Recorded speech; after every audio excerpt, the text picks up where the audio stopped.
Brothers, the spring 2024 anime season was absolutely incredible, and so is my taste. So that means it's time for us to rank the good, the bad,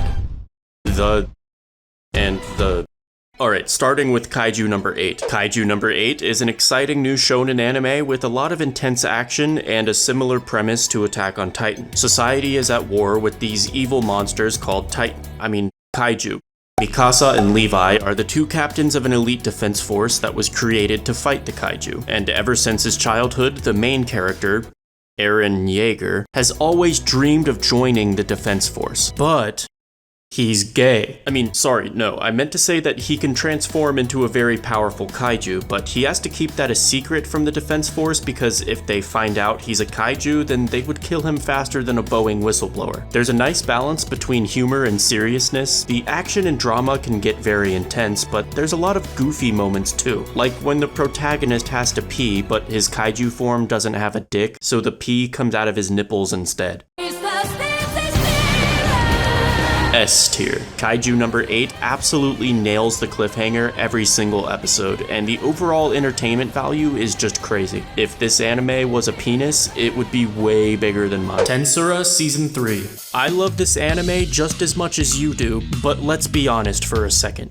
This entire season could have just been an email. For 6 episodes, I couldn't even tell how good the animation was because nobody moved. They just stood there like statues around a table talking. The main character isn't even Rimuru anymore. It's the table. It pains me not to put this in S tier, but I just can't in good faith recommend it that strongly to a broad audience. It's still good enough to be A tier, but this season is not the explosive nut-melting orgasm that Tensura commonly delivered in the past. And that's okay. It's not like the anime is ruined. This type of thing just happens from time to time. Not every part of the story has to be constantly S tier. That's just unrealistic. There's nothing wrong with setup episodes.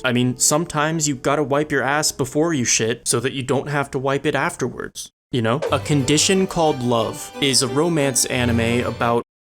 it's a fantasy anime about this guy who dumps his girlfriend and immediately confesses his love to a random stranger who somehow agrees to date him. Until December. Yeah, they had the bright idea to spice up their relationship by giving it an expiration date. Genius, I know. This might just be me, but I thought the boyfriend gave off some creepy serial killer vibes, which is weird because the anime's target audience is women. Also, the difference in maturity feels borderline predatory. They're both like 15, but the guy is exponentially more mature than any adult in the anime, almost as if he's lived several lives in the past. He's seen the face of death many times before. Meanwhile, his girlfriend doesn't even know what a penis is. Anyway, they seem to be really happy together. Like, really happy. They're like so happy that I kinda hope they break up. In fact, I hope they both get punched in the face. I hope the Fire Nation attacks. D tier is where A Condition Called Love belongs. I hope everyone in this anime gets a condition called herpes. Reincarnated as the 7th Prince is a decent B tier reincarnation story that's a bit generic but pleasantly surprising. The main character is a young boy who's obsessed with magic, and for some reason they just randomly gave him the thickest thighs of 2014. They're so thick I'm forgetting what year it is. Why do his legs have higher resolution than his face? This kid is cheeked up for no reason at all. What was the point of this? Can someone please explain it to me in the comment section? Chillin' in another world with level 2 super cheat powers. You know who else had super cheat powers? My ex-girlfriend. And just like her, this anime sucks a lot of dicks. It's another generic isekai with another overpowered yet brain-dead protagonist who lacks even a trace of personality. I'm like 3 episodes in, and this guy hasn't had a single thought of his own yet because every 5 seconds a floating RPG interface pops up and literally tells him what to do. The only reason anyone's watching this is for the waifu who begs to be the main character's slave and follows him around being super clingy. I won't lie though, she makes 2 very good arguments, but there's just so many similar anime that are much better, so I don't see the point of watching this one. I'm not gonna call this anime mid, but if it was a lane in League of Legends, it wouldn't be top and it wouldn't be bot. C tier. Spice and Wolf is about an ordinary ordinary merchant who stumbles upon a wolf god named Hollow, who decides to travel with him and help him make business deals and sometimes even scam people. She also likes to get randomly naked for no reason, which I thought was a really nice touch. Now, there's a lot of economics in this anime, and I don't give 2/3 of a shit about economics, but when Hollow the wise wolf is speaking, I listen. Hollow demands 100% of your attention every time she's on the screen. Calling her a character doesn't even feel right because she is the entire anime. And even if she has fleas, that still wouldn't stop me. Overall, this is an S-tier anime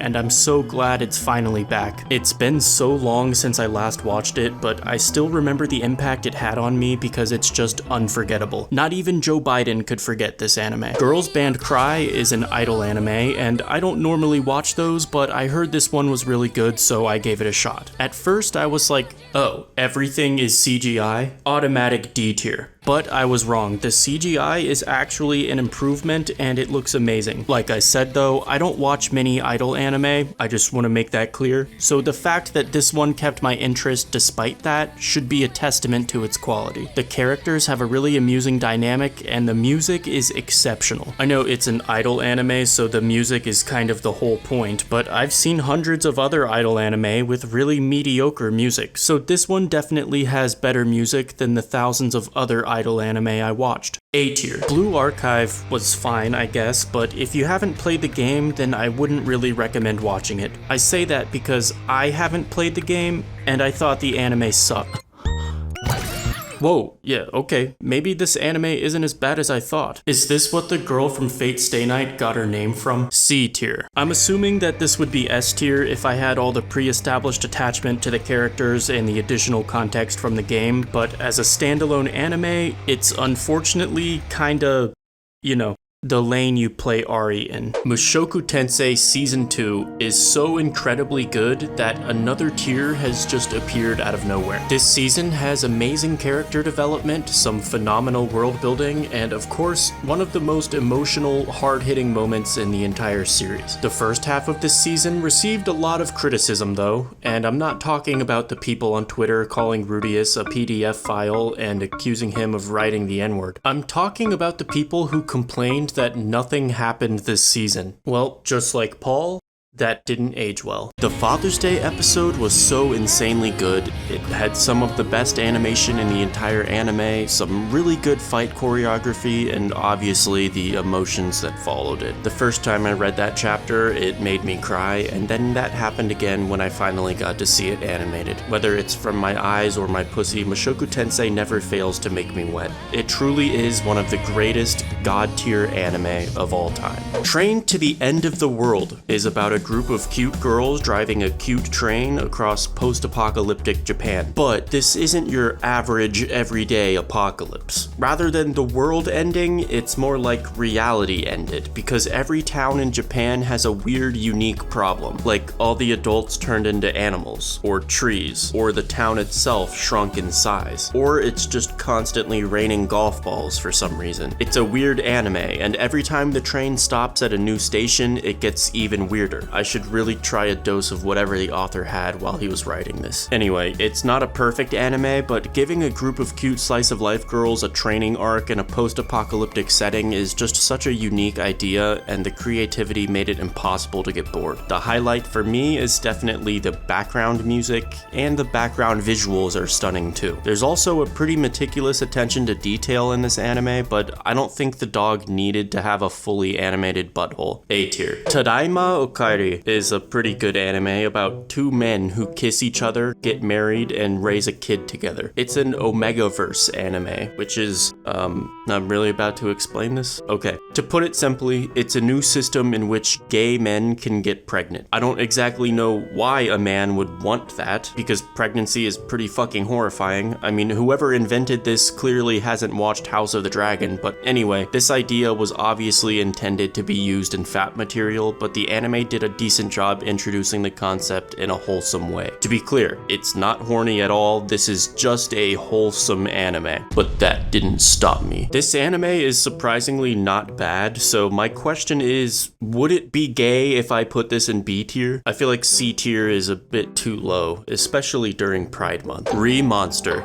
The very first scene of this anime is the main character getting brutally stabbed by this insane stalker girl, and that left me with a lot of questions. Who is this girl? Why is she stabbing the main character? Why do I love her already? None of that matters though, because the main character gets reincarnated as a goblin and he doesn't question anything. He accepts his fate immediately, and within 5 minutes he's already eating bugs and killing shit. Goblin has to be the worst fantasy race to be reincarnated as though. I mean, they're ugly, green, unintelligent level 2s, and even dwarves are taller than them. But after about episode 3, it's not even about goblins anymore. The author introduced a goblin evolution system that he pretty much only uses to make the goblins look fuckable. I mean, the main character doesn't even remotely resemble a goblin at this point. They literally just made him look like a demon king. Anyway, this anime had potential at first, but now I find it insulting that it has Re in the title. D tier. Konosuba Season 3 feels just like the original Konosuba I fell in love with. That Megumin spinoff was okay, but it didn't really feel like Konosuba. However, this season so far has been perfectly optimized. There's never a joke that goes too long, the writing is good, and each character is getting just the right amount of screen time. Except maybe Aqua, actually. I want Aqua to do a bit more, but maybe that's just me being biased because she's my favorite character. That's right, if I was Kazuma, I would use Steel on Aqua, and what I would steal is her virginity. She isn't so useless anymore. Kazuma is such a piece of shit though, it never fails to make me laugh. I know some of you think Konosuba's humor is immature and repetitive, but this season's not nearly as repetitive as the previous one. You could argue that the humor is immature, and maybe I am too, but I still find that type of humor very funny. Also, I just know this ending song is gonna be nostalgic as fuck in a couple years from now. I just love this anime, and I'm so thankful for another god tier season of Konosuba. Hibike Euphonium Season 3. This anime is extremely highly rated, and I've only heard amazing things about it, but guys, I'm about to admit something really weird. I haven't seen a single episode of this anime, and the reason that's weird is because I fucking played the Euphonium for like 10 years. I don't have one anymore, so I can't prove it, but I was pretty good. I was first chair for like some of the time, so I really do have no excuse for not watching this. Before I do though, I can already say that this anime is extremely unrealistic because this girl is clearly way too hot to be in the baritone section. If she was real, I'd be drinking from her spit valve right now, but in reality, women this hot only play woodwind instruments or the piano.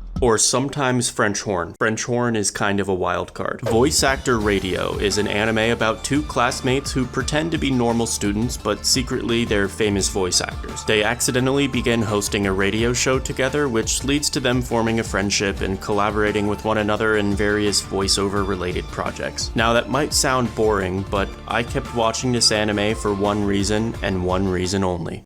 The Yuri tag. By episode 3, they're already bathing together, so if my math is correct, then they should be scissoring by episode 10. Jokes aside, this anime had a pretty interesting subplot about a creepy stalker who tries to dox the main characters, but after that, it kinda goes nowhere and the story falls off. I think this anime is C tier, but I'm gonna give it B tier just because the voice acting was so good. Surprising, I know, the anime about voice acting has good voice acting. Who would have thought? Solid Bowl of Eccentrics is a funny reverse isekai about two girls from a fantasy world who come to Japan and try to adapt to life on Earth, except they get to keep their magic powers, which kinda gives them a bit of an advantage, but anyway. The first girl is a princess named Sarah, who meets a random guy and decides to live in his house after threatening to use magic to give him a disability. Meanwhile, the other girl, a knight named Livia, is homeless for the first couple episodes until she finds a job working at a strip club. Later, she accidentally joins a religious cult, and after they catch her using magic, they all start worshipping her as their new god. Let us pray. Honestly, I don't know what salad has to do with anything, but I had a lot of fun watching this. It's a really absurd, chaotic anime that kinda reminds me of The Devil is a Part-Timer if you swapped out McDonald's for a strip club. A tier. Dungeon Meshi continued airing into the spring season and continued having amazing world building and art and animation. I love the cooking and I love Marcel even more. If you're a fan of D&D, this is an absolute must watch, and if you're not a fan of D&D, this is an absolute must watch. I would would put this, obviously in God tier, but right in between Mushoku Tensei and Konosuba. The rest of the tier list is just organized randomly, so the order only matters for the top 3. Anyway, thank you for taking the time out of your day to watch my video. If you enjoyed it, YouTube has a button you can press to be notified when I post another one. I also still read all the comments, so please let me know what rankings you agreed or disagreed with. Actually, by the time I post this, you know what?